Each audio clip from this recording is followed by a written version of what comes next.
seasons in the year, yeah. Ain't no channel for champions and chain no fear. Yup, the champ is here. Switch gears.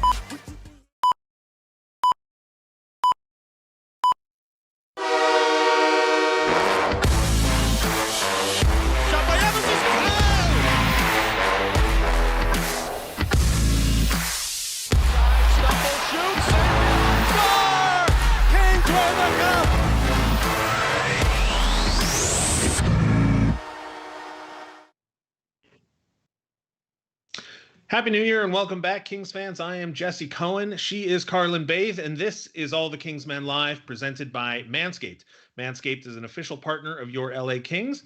Thanks to this revolutionary company, manscaping accidents are a thing of the past. Just get yourself the Manscaped Perfect Package 3.0. Inside, you'll find products like their Lawnmower 3.0, which is advanced skin-safe technology, so this trimmer won't cut you. Everything you need to keep trimmed and smelling nice is in the Perfect Package 3.0. You can get 20% off plus free shipping with the code KINGSMEN at manscaped.com. That's manscaped.com, and use the code KINGSMEN. Carlin, first Manscaped read of 2021. How'd I do? I think you nailed it. And did you use that coupon code for your face or what? Because chat is noticing. We've got, whoa, clean shaven Jesse. Yeah. From 60, and he says, looking good. Adam George says, Jesse, looking nice and fresh. People are noticing. New year, new Jesse. You look good, my friend. How are you? I'm good. Thank you. Truth be told, I don't like the new look. I did it impulsively. And I did not use Manscaped. I will say, though, that I used to have, a number of different shaving accoutrements, but I had to throw them all out because I hadn't used them in so long that none of them worked anymore. So this was an old-fashioned hatchet job done in the mirror with a lot of hot water and some soap. Carlin, how are you? Happy New Year to you. Thank you. I'm doing well. And, new year, same us, right? Yeah. But I'm just excited. Hockey is just around the corner, and I feel like we got kind of a little bit of a tease with the World Juniors, which I know we're going to jump into, but that was kind of a nice little bridge from the holidays into January, and then now we're just waiting for the NHL season to start. So I'm good, and I'm anticipating it, and That's right. I'm excited. New year, new season. And, we talked a little bit in the past on All the Kingsmen, the audio podcast. We've spoken to Jim Fox, and I asked him, are the Kings particularly situated because of the pandemic shortened season and the flat cap and all of the different things going on? Are the Kings sort of better situated than most franchises to benefit from this unfortunate set of circumstances? And he said yes. And I feel like the World Juniors is one of those silver linings, whereas in years past, the season would be in full swing. Right. Certainly over the last 10 or 15 years, the Kings would have been, either in playoff contention or at least, interesting things would have been happening. So honestly, I haven't ever really paid that much attention to the World Juniors for a number of different reasons. But this season, I was able to really focus and actually watch. I didn't watch every game, but I watched most of every game and parts of the games that I didn't watch. Before we dive deep into the coverage, though, Carlin, a real quick would you rather? Oh, goodness. There's a correct answer for this one, although it may be difficult for you given your marital situation. Oh, boy. Would you rather be a Ducks fan and have Trevor Zegras in your organization as the MVP of the tournament, or would you rather be a Kings fan and have 9 prospects, all of whom did quite well at the tournament?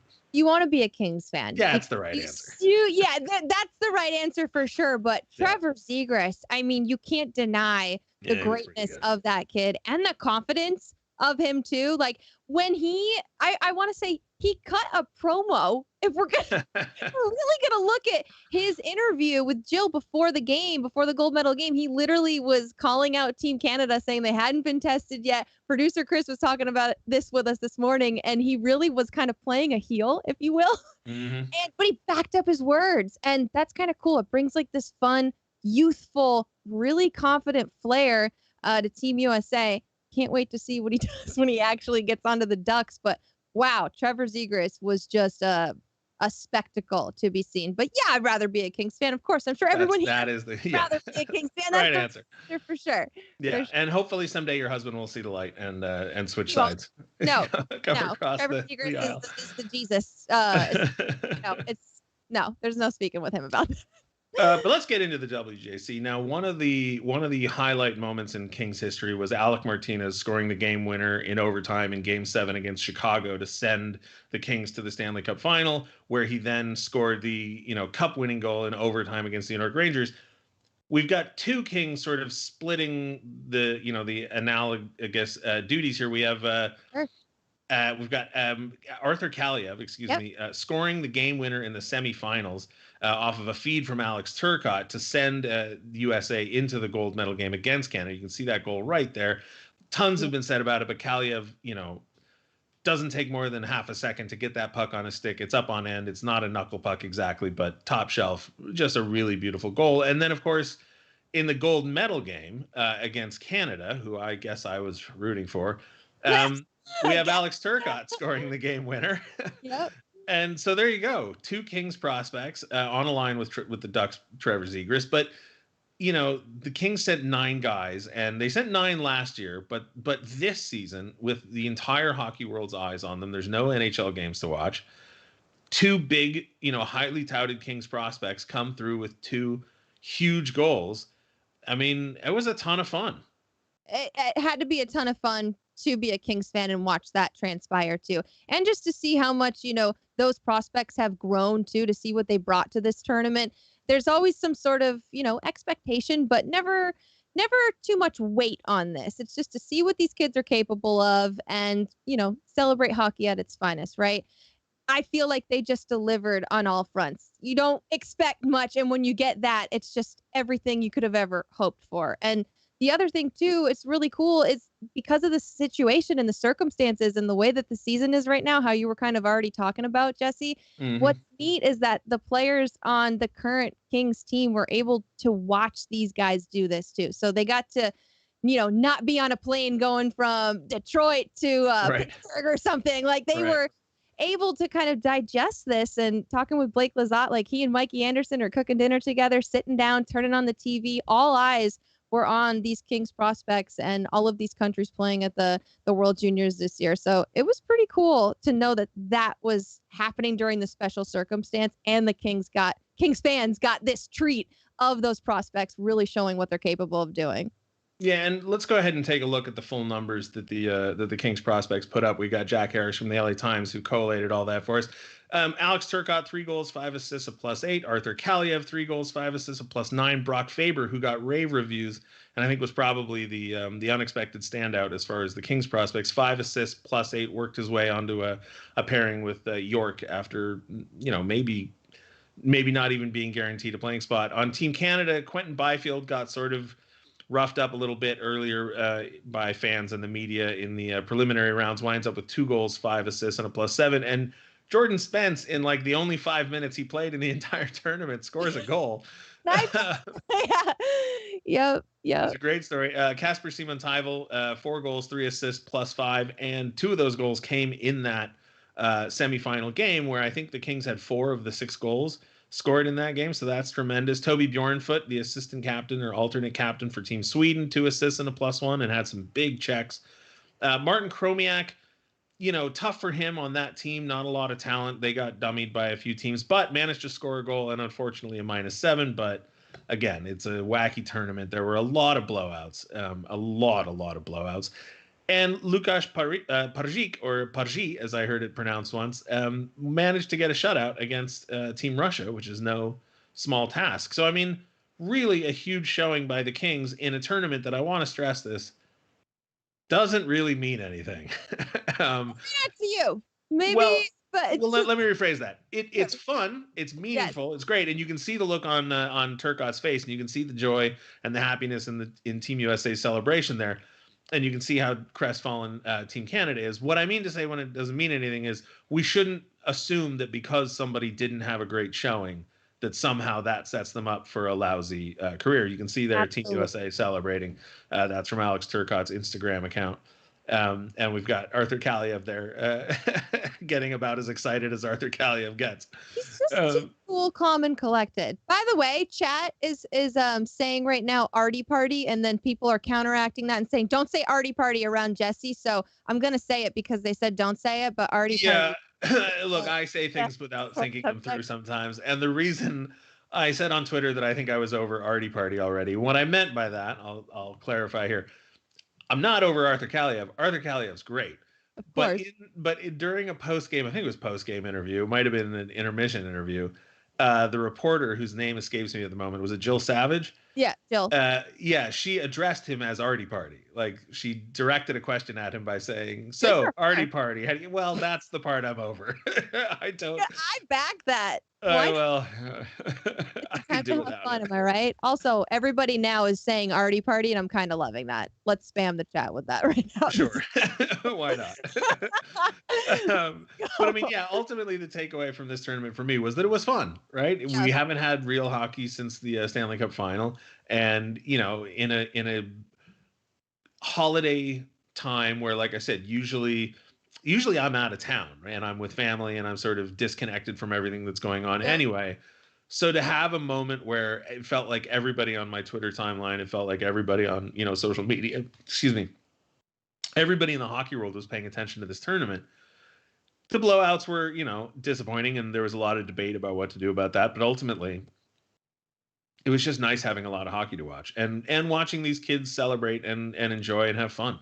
In the spirit of you loving to change things and how they are or how they've been for a really long time, I have a Jesseism that I want to propose where All right. I love that the whole hockey world got to watch the World Juniors together as one, not in the middle of a hockey season. While I do love and respect that it is around the holidays and some people make it a tradition and you know you can always count on those games around that time, I kind of love that we had nothing to do, coaches and players included, to the point where we could all focus on it. I would love to move a tournament like this to right before training camp. Maybe not right before, but a few weeks before, so they could watch them again on such a stage like that. I don't know. That's my Jesseism.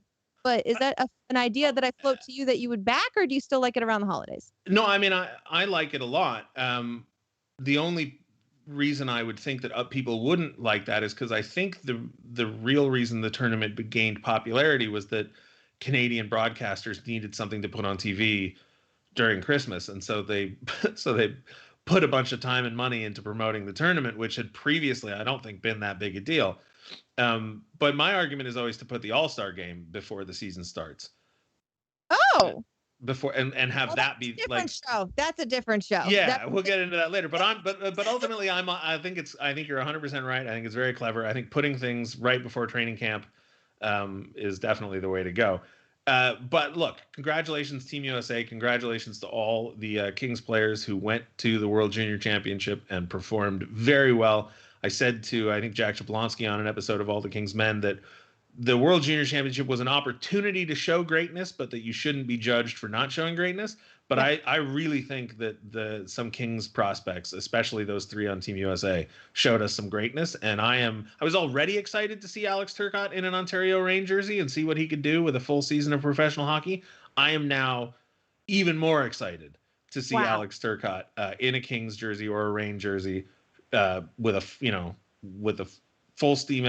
head of steam. That's the phrase I'm looking for. Coming off of this tournament and going into his first professional games as a hockey player. I echo that, and I'm sure a lot of people do. We can't wait. Yeah, now he and the rest of them should be joining camp soon, but to give us more detail on training camp and on the upcoming season, we've got Zach Dooley, Ontario Reign insider, maybe sporting a new title. We'll see. Here's our conversation with joining us now, a man I'm referring to as the franchise insider, Zach Dooley. How are you doing today, Zach?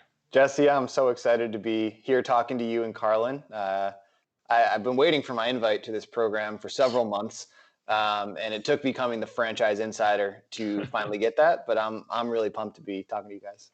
Well, little secret, behind the scenes secret, it actually didn't take that. It took you getting married in the off season. So congratulations. Thank you. Was that it? You didn't want any single people on the pod? I'm the only bachelor on this show.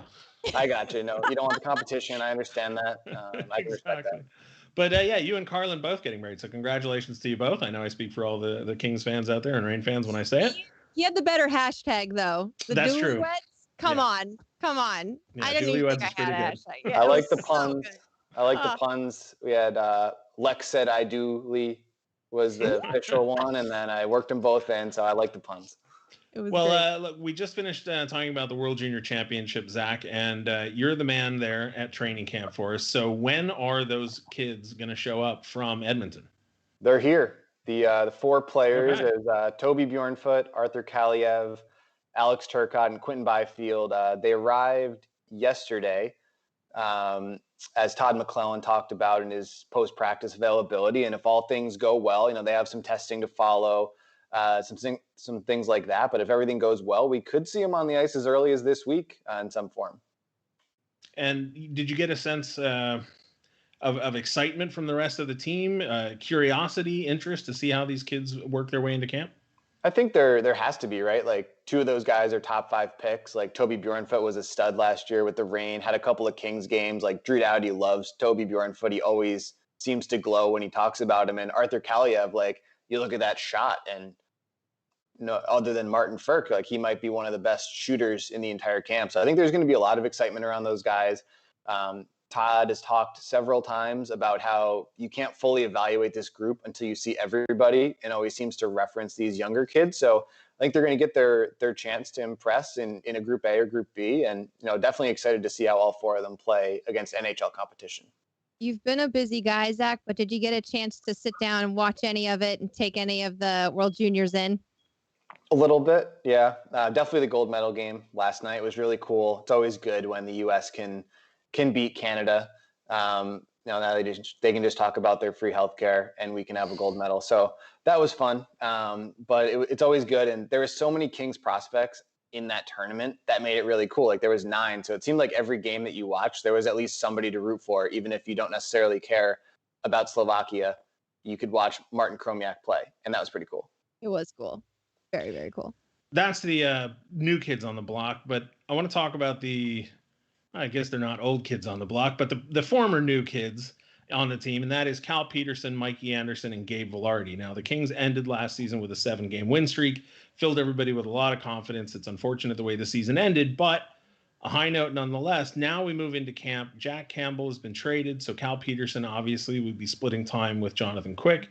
Gabe Vilardi appears to be the de facto second-line center, and Mikey Anderson, according to Todd McClellan, has played his way onto this team. So, Zach, how important were those 3 guys to that 7-game win streak, and how curious are you to see how they'll play this year? I mean, it was really cool to see all 3 of them do well in the NHL. I got to work with all 3 of those guys in the AHL, with the Reign. You guys might know I'm the biggest Cal Peterson fan. Like, he was so good for the Reign. He was, such a key player for that team. And to see him come up and have really good numbers and have really good success in the NHL level, it's been really good to see. And I think he's really earned the opportunity to break camp with a team. Like, he's always had Jack Campbell in front of him, and Jack Campbell was really good. He was the same kind of story, worked his way up from the AHL, but Cal has earned this moment, and I think he's going to be a big contributor for the Kings this season. Mikey Anderson did not look out of place at all. Todd McClellan referenced his poise, both offensively and defensively, and you don't see like a 21-year-old kid with Mikey. You just see a hockey player. Like, he's a really good player, high character guy. Everyone likes Mikey. We talked to him the other day, and just has so much energy to him, and you root for a guy like Mikey, and he's earned the spot too. And Gabe Vilardi, we've been waiting for Gabe Vilardi. He went to the AHL, after he had his injury troubles, and was such a good player with Ontario that you come up, he has that fairy tale debut with the Kings, scores whatever it was seconds into the game. It was so fast. And now he's, in a spot to earn, a middle 6 center role on the Kings. And, he's a guy who could really impact offensive play this year. Like behind Andrei Kopitar, like there is an opening for a second or third line center, and it's going to be Gabe Vilardi's opportunity to lock down that spot.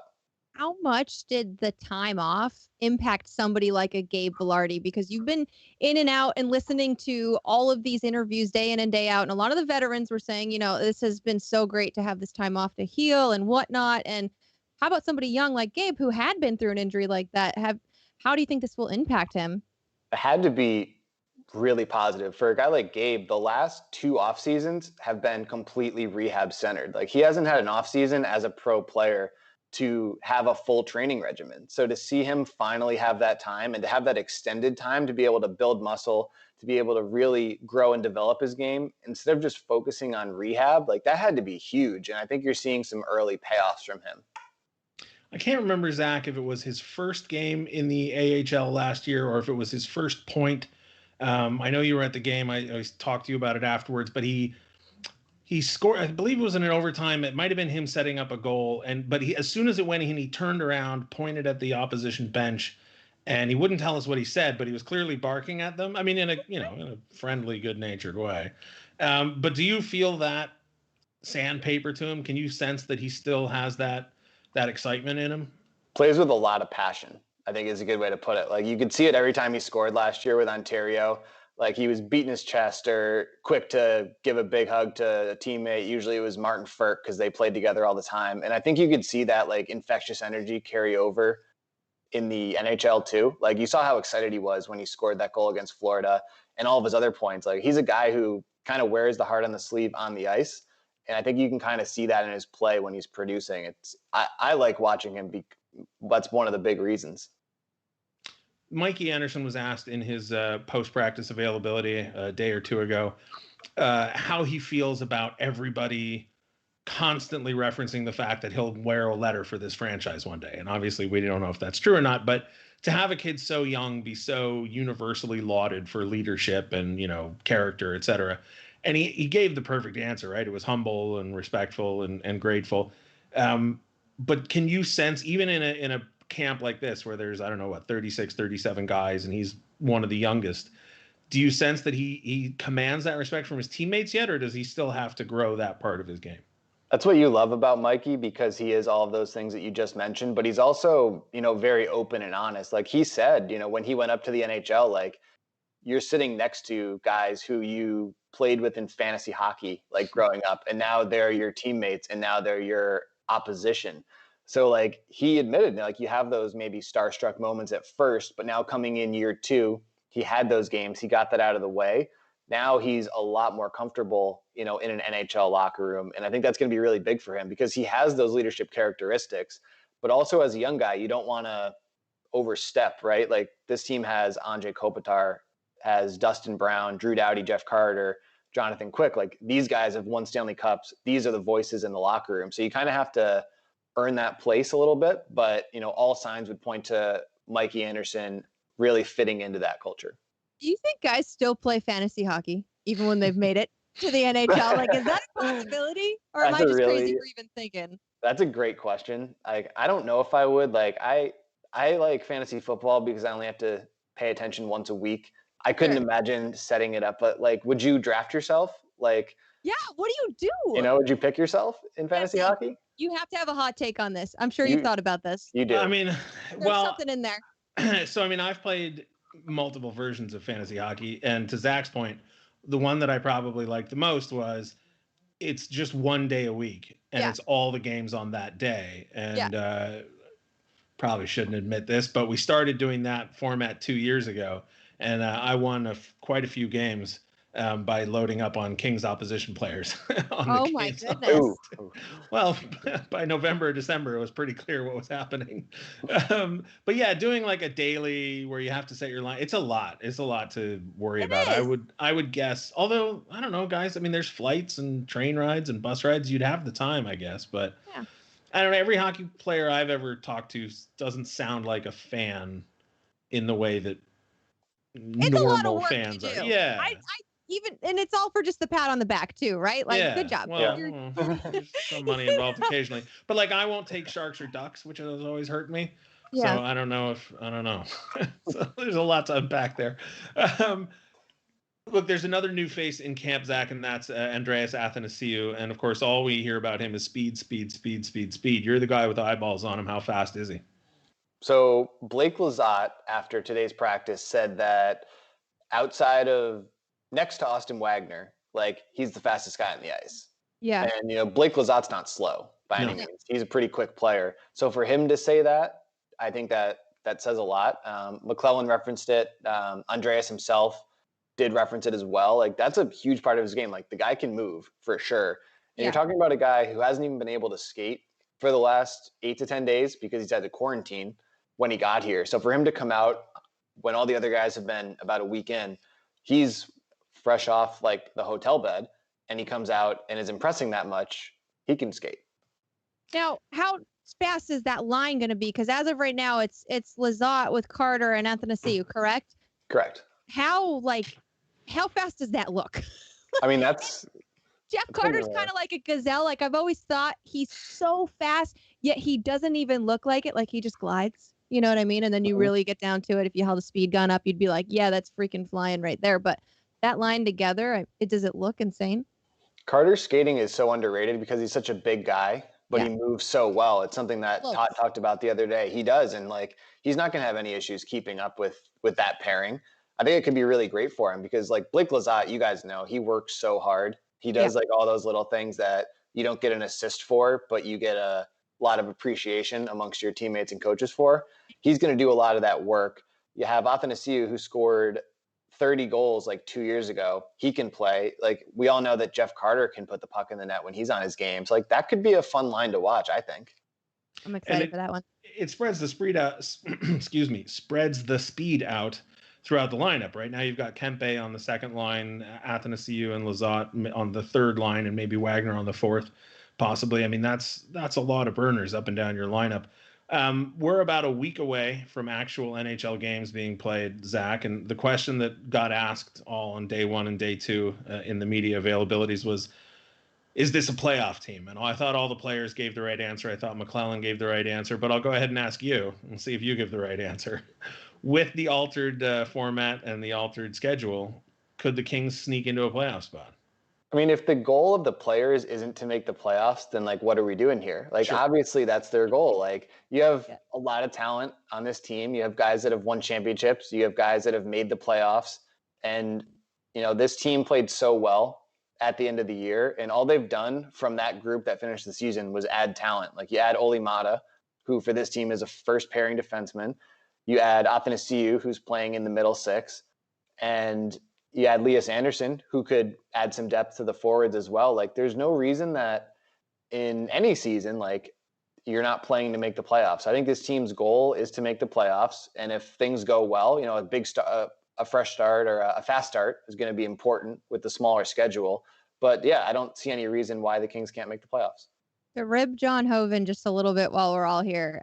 If we go by what Jonathan Quick said to him, it's weird that you're even asking. I feel like that confidence has to carry throughout the team because it sounded like they're all in that mindset too. I love that answer, right? Like it would be like if I asked you, Carlin, like, are you going to have a good report today? Like, no, I'm just going to go for an average report, you know, like I'm just going to like mail this one in. Or it's like, is your goal to be the best reporter in the league or is it to finish 27th? Like it's to be the best. Like every one of us is trying to be the best. The team's no different. Like, yes, that's the goal. Absolutely. Well, Zach, we know you never mail it in. You did an excellent job today. Thank you so much for joining us. Thanks, guys. If there was a playoffs for insiders, you're a first round. You get a bye in the first round. Notebook winner, because there wouldn't be a cup. I feel like there'd be like a notebook, like a golden notebook. Exactly. Golden notebook. Right. Thanks, Dooley. Thanks, guys.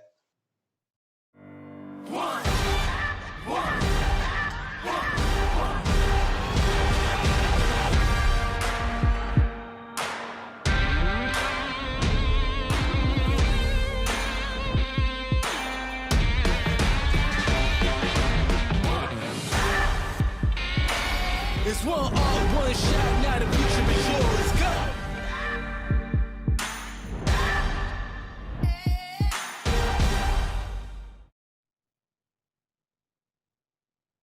Huge thanks to Manscaped, as always. Huge thanks to Zach Dooley for joining us. Carlin, this season is going to be hopefully unique among every season that we've ever had and every season we ever will have.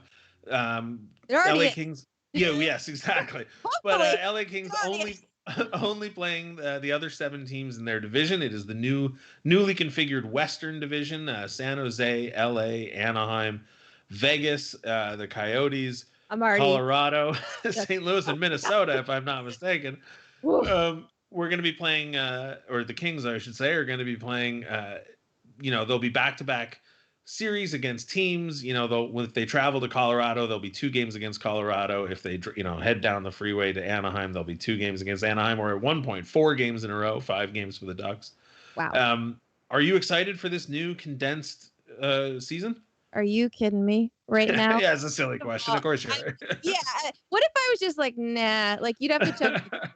Seriously, no. This season is going to be insane. It's like straight up out of a movie. Like if somebody was like, write the craziest thing you could think of, like this would be on the table, you know. And then the fact that they're playing all of these teams so many times. You thought the Ducks were a rival, you know, like this is gonna turn some blood boiling real quick, especially with the back-to-backs like they've got going on too. This is going to get nasty. It's going to get fun. I can't wait to see what happens. And we're going to get a treat. Honestly, it stinks that we can't be in the building, but like, holy smokes, it's going to be fun to watch. What about you, Jesse? Are you excited? Yeah, and one of the things I'm actually kind of pleased about, again, all of this is couched in the terms of it being silver linings to, the pandemic, but one of the things I've really admired about the NHL is that they appear to be treating this as an opportunity to test out some things. So we've heard people like Brian Burke in the past complain about the travel costs. And, I've always wondered why they schedule the team, the games out the way they do. You'd have a game on a Tuesday against Columbus, a Thursday against Tampa, one game back at home in LA, and then back on the road playing Pittsburgh. That's an awful lot of flying. So I wouldn't be surprised if this season is a success. I wouldn't be surprised if we see them stick to this kind of scheduling in the future, where you have, 2 games in a row against the conference, hopefully moving forward against the conference division. Or the conference opponent, excuse me, rather than one here and one there. We've got some. Sorry, I was say, just especially with a sport like hockey, where rest is just so necessary. Yeah, baseball having these, 3 to 4 series of games in a row against the same team, and it's like that'd be nice. That'd be really nice, actually. So I can only imagine the players being like, yeah, this is going to be great to test out too. So, everybody that travels and everybody that plays, I think, will benefit this season. So go ahead. I know you got some important dates for us to talk about. Yeah, before we get to that, though, you just made me think. There are two things that I'm most curious about when it comes to the new schedule. One is, will it help Vegas more, right? Because we all know about the Vegas flu and the notion that, right, players go to Vegas for one night and they go out. If they're there for 3 or 4 days. Yeah, no. I realize Vegas, I realize things are shut down, but I think Vegas is one of the few places where they're not that shut down. Let's keep an eye on that. Yeah. There could be some statistics we could yeah. cover here with that. And then the second one, and I've sort of brought it up on previous episodes, but I think coaching is going to play a much larger role this year than it has in previous years. Why is that? Because, well, you'll have, ordinarily, let's say the Kings play Colorado once on a Tuesday in the middle of a 6-game road trip. Well, you don't have a ton of time or interest or incentive to game plan for that game against Colorado. You play your game, obviously you'll pay a little bit of attention. Nathan McKinnon's out there, who you're up against. But if you lose that game because Colorado just got out to a hot start, well, okay, whatever, moving on. But now if you've got 2 games against Colorado back to back, now you're actually game planning for that opponent. And I think they played Minnesota 4 times in the first 8 games or something like that. Could make that scouting a little bit easier. And in game 1, you'll learn what that team does, and then you're ready for it in game 2 and maybe game 3 or 4 a week later. So I think coaching is going to play a huge role. Sure. I'm super curious. Let's get to those dates. The schedule is not the only thing. The playing schedule is not the only thing that's going to get condensed. Obviously, the season starts January 13th. The Kings' first game is the 14th. Trade deadline is April 12th. That's obviously much, much later in the year than we're used to. And with the Canadian division, I'm curious to see if the Canadian teams will make trades with the American teams, because players, at least for now, would have to spend 2 weeks in quarantine before joining their team in Canada. So that's going to affect not only the trading deadline, but also the waivers process. That's something to look forward to. I wonder if special exceptions could be made, thinking about how the World Juniors are getting down here as well, where they're almost able to immediately enter a bubble because they left a bubble. So I wonder if that would be something similar, but who knows? We won't even know. That's a few months away, but definitely something to think about too. And like I said, it'll also impact, the trade deadline is until April, but training or regular season starts January 13th. Teams have to make decisions about the taxi squad. And the rules are that if a player would have to clear waivers to be sent to the minors, they have to clear waivers to be placed on the taxi squad. that's another thing that factors into it, because the Canadian teams may be less inclined to claim a player off of waivers from an American team, because unless that, special compensation is given, that's 2 weeks that you don't get to add the player. Anyway, last day of the regular season, May 8th. We hope, obviously, that the Kings are fighting for a playoff spot that late in the season. May 11th, the Stanley Cup playoffs begin. July, last possible day of the Stanley Cup final. I believe that's so that people can watch the Olympics once the playoffs are done. Sounds about right. Yeah, then we've got the expansion draft, which is the sort of lost thing in all of this, is that the Seattle expansion draft takes place at the end of the season.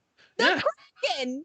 Yeah, exactly. Here to steal all your favorite players. Yeah, well, at least one of them. So that is another thing to factor in, where you have the taxi squad, you've got the waivers, you've got the late trade deadline, and then at some point you have a bunch of players on the Kings who this is their chance to secure a spot, to save themselves from being exposed to that expansion draft. And obviously the Kings, like every other team except for Vegas, will lose at least one player. Then the expansion draft takes place July 21st. 2 days later, we've got the NHL draft. And hopefully July 28th, the opening of the UFA signing period, hopefully that'll be the last date on the unusual calendar. And by October, we'll be back on a normal schedule, hopefully. Yeah, that would be the goal. And honestly, kudos to the NHL for literally pulling all of this off. I get that same feeling. I don't know about you, but when we saw the playoffs actually happen and the Stanley Cup was awarded, it's that same kind of feeling going into the season where you're like, I can't believe they're pulling this off, and all the people that are involved and everybody that had to, do their part and get that schedule dialed in and go to every arena with all this short notice and make sure everybody's all set to go. It's incredible just to sit back and think about. So I hope we get to stick and adhere to those dates, because that means things are trending in the right direction and running smoothly. So hats off to the NHL for doing all of this. And I'm just excited for hockey to start, Jesse. Yeah, I think it's easy to criticize the league for minor decisions that you don't agree with, whether it's a rule change or a suspension coming down from, player safety department. I've seen a lot of people sort of nitpicking the helmet ads issue, but I think the league gets the big things right, whether it's the Winter Classic, the All-Star Game, the bubble for the playoffs. I know that the World Junior Championship wasn't the league, but I think they were using the bubble infrastructure that had been previously set up. I think they get the big things right, and I think they've been getting them right for more than a decade now. So I am happy, thankful, and excited that we are about to get NHL hockey just a week from now. The Kings open the season on the 14th against Minnesota. Carlin, I want to thank you for joining me all through this, and I want to thank you for joining me in episodes to come. We are going to continue this coverage. I want to thank everybody behind the scenes at the Kings. Kings fans, if you want reports from training camp, the coach Todd McClellan and 2 players a day have been made available to the media, and as far as I know, will continue to be made available to the media. If you want to watch those media availabilities rather than just get the snippets on Twitter or on different articles written by all the various media members, you can watch those calls. Those are available on lakings.com, or you can find it on their YouTube channel. We're going to keep bringing you episodes of all of our podcasts. Fox and Faust Season 2 will be starting up very soon.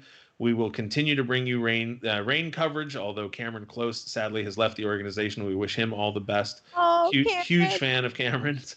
I was just messaging him telling him how much we miss him. Oh, yeah. Shout out to Cameron. He is great, but he is doing well with the Detroit organization now. And we do, of course, have episodes of All the Kings Men that will continue to come. You can find all of those audio podcasts at lakings.com/podcast. Follow Carlin on Twitter. Follow me on Twitter. Follow the Kings on Twitter. Follow everybody on Twitter. Do it. Carlin, hockey's back, and I couldn't be more thrilled. It's back. Now let's get you a Manscaped kit so you can take care of this new baby face. Yeah, we'll see about that. Shout it out. I love it. Kat Mills was like, Jesse, use the Manscaped. I'm glad I'm not the only one who thought that. Let's keep it going, Jesse. New year, new you. New year, new me. That's right. New year, new Kings. New year, new season. So thanks, everybody. Stick around. We will be back soon.